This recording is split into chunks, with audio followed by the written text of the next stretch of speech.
जन सेवा में जीवन अर्पित करने वाले अजितदादा पवार को भावपूर्ण नमन। जनता के लिए जिए कर्म से पहचान बनाई अजितदादा पवार, इनको विनम्र श्रद्धांजलि।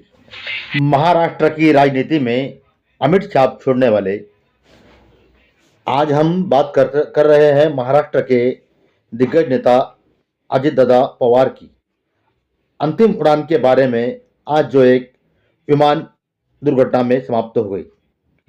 क्या हुआ?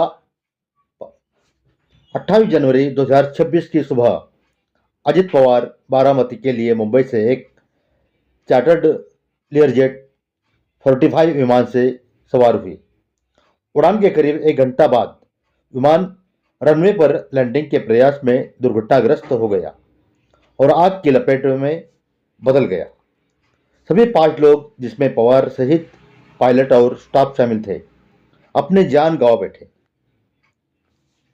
विमान रनवे के करीब लैंडिंग की कोशिश कर रहा था, लेकिन कम दृश्यता और रनवे पर नियंत्रण की कमी की वजह से विमान लैंडिंग के दौरान नियंत्रण खो बैठा। इंपैक्ट के तुरंत बाद विमान में जोरदार धमाका और आग फैल गई।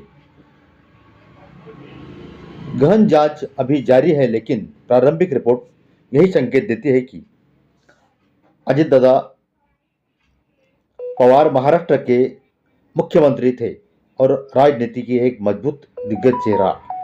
इन्हें दादा के नाम से पहचाना जाता था।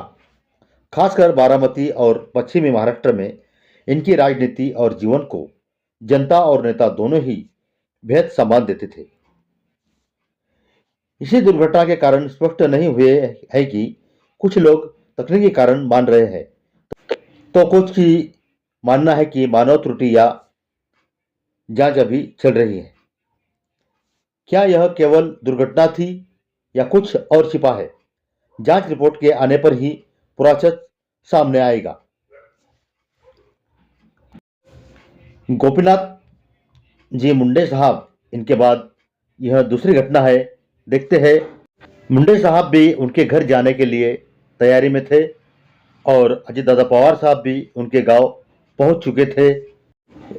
इन दोनों भी नेताओं की अपने घर की ओर जाते समय ही मृत्यु क्यों हुई, ऐसा सवाल कई नागरिकों के मन में घर बनाकर बैठा है।